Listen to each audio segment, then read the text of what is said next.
please enjoy this exclusive panel with my dear friends Alfred Molina, Willem Dafoe, and Jamie Foxx here at CCXP. Whoa! Oh my God!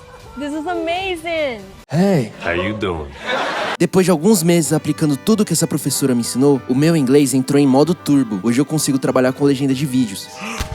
So much money. Confere o primeiro link na descrição. What excited you most about returning to Spider-Man franchise and reprising these iconic roles?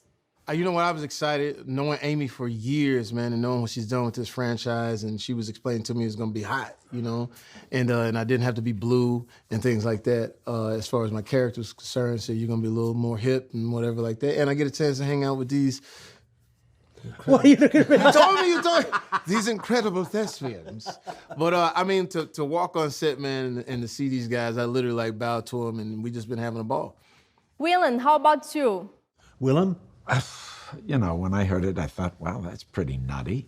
I got speared pretty good in the first film, but I thought, okay, they can figure out a way to bring me back. But it was really the pitch. And like Jamie, I know Amy's history.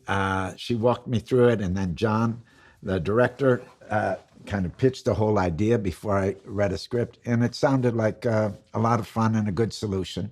And then when we went deeper into it, I liked the idea that I was returning to something that was same but different. It's a return to something I did before with that kind of history, but there's a spin on it, and that appealed to me.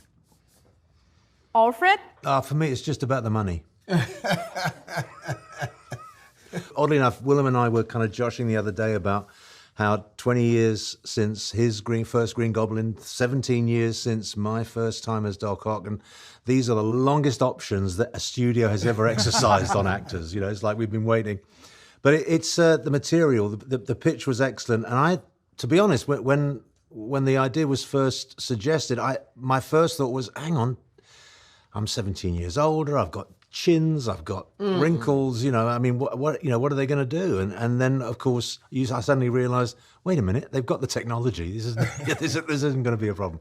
But it's been very nice to come back to something that is familiar, but at the same time completely new, because the technology has moved on phenomenally since in the last couple of decades, you know, and so that's it's kind of still exciting. How did it feel to put the costume back on? You want to know the truth? Nobody knows how uncomfortable those costumes are. But they look good. We are actors. You forget about the discomfort, and, you know, it's part of it. But the costumes are much more comfortable than they were before. I remember the initial fitting to create the costume for the Green Goblin.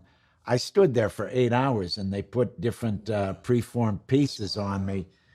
Now, they scan me, and they can design it, and then make the costume, and then try it on me. Wow. It's a huge leap in the technology. And they're more flexible. We can do more things with them. Also, I don't know how much we want to fool with spoilers, but...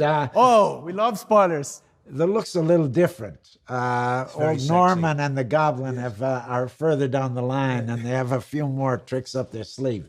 So it's not an exact... there have been upgrades on the costume, let's say. Alfred, how about you? Yeah, well, the main difference between that film and this one is that the tentacles are all kind of CG now. They'll all be superimposed on me at a later date. Whereas in the original movie, they were mechanical, and I had them attached to me, and we had puppeteers working them and stuff.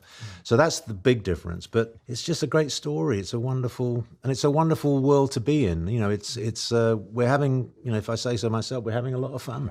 A lot of fun. Jamie? I'm happy we got a brand new start, a brand new look. The blue, when we did it the first time, it was, look, man, I didn't care. I was just happy to be in this wonderful chorus. And it was, like you said, it was, you know, sort of like 2 or 3 hours or whatever like that. But with this new is fly. The homies is like, okay, we get you now. You know, when I was blue, they still roll with me. But okay, you blue. But with this one, it just feels more comfortable, and I think it feels more today, modern, like, you know, not trying so hard. Like I sort of related to R&B. Back in the day in R&B, you used to have fringes on your outfit and, you know, and like shoulder pads and things like that. Now you can sing, you know, so it's like now we're just singing. What do you love most about portraying a villain? The thing about grounded villains is that, and this is what's so wonderful about the villains in the Marvel universe, if you like, is that so many of them become villains almost reluctantly, almost in spite of themselves. You know, an accident happens or some terrible tragedy and it transforms them. And that's what makes them very playable, because it's not just mustache twirling. There's some real depth to it, and that's what makes them interesting. I mean, in a lesser environment, us as villains, we would just be functionaries. Mm-hmm. We would just be there to, you know, get the plot going. Mm-hmm. But here we've got real storylines. We've got they are real people. Mm-hmm. And so, you know, it's Green Goblin has a case to state this time. Yeah. He's trying to make his case. Mm-hmm. A philosophy of life. It's not just about some kind of abstract muscle twirling power grab. It's about... Are you suggesting I'm a mustache twirling power grab?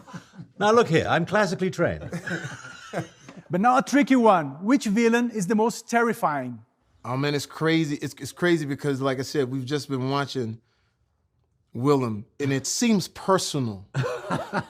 because with Electro, it's like Electro and us. It's to the world. The world did me wrong.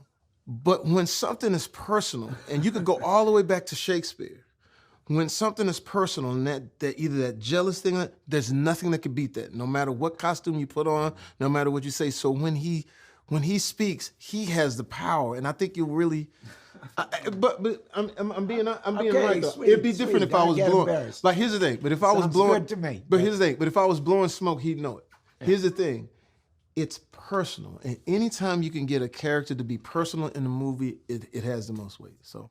CCXP is a fan event. Is there anything you'd like to say to your Brazilian fans? Well, I mean, if I may speak purely for myself, I think there is, at some level, because we're professional people, there is some level where we don't want to let them down. You know, we want to give them something that is going to be worth their while. But the fact that a huge percentage of the audience are comic book fans who know this world, they love the detail, they love the kind of the inside baseball of it all. I think that's important to us as well, because, you know, we don't want to disappoint that side of the storytelling either.